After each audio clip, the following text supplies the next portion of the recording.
இவரை பார்த்தா நம்ம எஸ்ஐ ராஜன் மாதிரியே இருக்கே. ஓரளவுக்கு அப்படிதான் இருக்கு. அப்படி இல்ல, அவரை மாதிரியே இருக்காரு.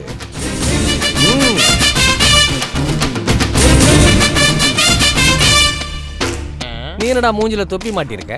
நான் கெட்டவன். என் பேரை கேட்டாலே நீங்க எல்லாம் ஆடிடுவீங்க. பார்த்த சாரதி. அலர்ஜி இருக்கிறதுனால தான் இதை வச்சிருக்கேன். நானும் ஒரு கெட்ட ரவுடி, எனக்கு அலர்ஜி கிடையாது. என்ன சரி, நீ போய் யார் என்னன்னு தெரிஞ்சுக்கிட்டு வா. என்னால முடியாது, நீங்களே போய் கேட்டுக்கோங்க. அப்படின்னா நானும் கேட்க மாட்டேன், விடு. அவங்க நம்ம கிட்ட தான் வராங்க போல இருக்கு. ஆமா, இந்த போலீஸ் ஸ்டேஷன் எங்க இருக்கு? நீ யாரா அத சொல்லு. உனக்கு கண்ணு தெரியாதா? இல்ல, நாங்க உன் முன்னாடி தானே நிக்கிறோம். நீங்க தானா? நாங்க தான். நீ முழிக்கிறத பார்த்தா திருட மாதிரியே தெரியுதுடா. ஹலோ, சொல்டா, உங்களுக்கு யாரு வேணும்? எதுக்குடா வந்தீங்க? எதுக்குடா இங்க வந்தீங்கன்னு கேக்குறேன். யோ, நாங்க 2 பேரும் பேர் எடுத்த ரவுடிங்க. சராசரியா எத்தனை பேருக்குடா உங்களை பத்தி தெரியும்? அந்த கணக்கு எல்லாம் நாங்க வச்சுக்கிறது இல்ல. பேசுறான், அவனை தூக்குங்கடா.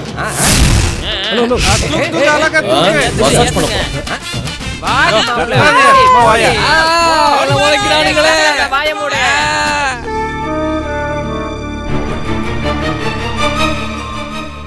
அல்பம் 5 நிமிஷம் பாக்குறதுக்கு 500 ரூபாய் வேணுமா? 500 ரூபாய் அடிக்க ஆரம்பிச்சதுல இருந்து இதே பிரச்சனை தான். போஸ் குடுக்குற? டேய், அவங்க என்ன சொன்னாங்க? நம்ம பார்க்க வந்தாலும் உள்ளதான் இருக்கேன். 5 நிமிஷம் அவங்க கிட்ட பேசணும்னா 500 ரூபாய் கொடுக்கணுமா? ஏய், எங்கடா கிளம்பிட்ட? ஏற்கனவே ஒருத்தன் உள்ள இருக்கான், பருத்தியூர் ராஜு. அவரை பார்க்க தான் வந்திருக்கோம். நான் அவரை மீட் பண்றதுல உங்களுக்கு ஏதோ பிரச்சனையா? எனக்கு ஒரு பிரச்சனை இல்ல. ஆமா, நீ எதுக்கு அவனை பார்க்க போற? நீ யாரு? கண்டிப்பா தெரியணுமா? வேண்டாம், எனக்கு அவசியம் இல்ல. இவனுக்கு நீங்க சொல்லுங்க. கொஞ்சம் அதை விட்டுட்டு மேட்ருக்கு வா. ஐயோ, என்ன பார்த்து பேசியா? ஒரு நல்ல லாட்ஜ் வேணுமே. லாட்ஜா? இந்த ஊர்ல இல்லையா? யோ, லாட்ஜ் புடிச்சு கொடுத்தா மட்டும் போதும், உள்ள என்னெல்லாம் பண்ணணுங்கிறது எங்களுக்கு தெரியும்.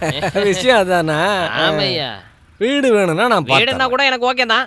ஹலோ, என்னய்யா? ராஜுவுக்கும் உங்களுக்கு என்ன சம்பந்தம்? இதெல்லாம் உனக்கு தேவையில்லாத விஷயம். முதல்ல கையடியா. நாங்க 3 பேரும் கொஞ்ச நாளைக்கு இங்கதான் இருப்போம். அந்த மரணத்துக்கும் எனக்கு எந்த சம்பந்தமும் இல்ல. என் தங்கச்சி மாதிரி தான் அவன் மேலையும் பாசம் வச்சேன். சின்ன பிள்ளையில இருந்து எனக்கு நல்லா தெரியும். போதும், உன் பழைய புராணம் எல்லாம் எனக்கு தேவையில்லை. அந்த பொண்ணை நீ தான் கொன்னியான்னு விசாரிக்கவும் நான் இங்க வரல. உன்னை இந்த கேஸ்ல இருந்து விடுவிக்கிறதுக்காக உன் கட்சிக்காரங்க தான் என்ன அனுப்பியிருக்காங்க.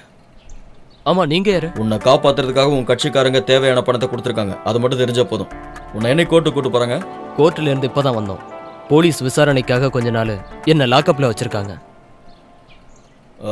டைம் ஆச்சு சார், சீக்கிரமா கிளம்புங்க சார். சொல்றத கொஞ்சம் புரிஞ்சுக்கோங்க சார்.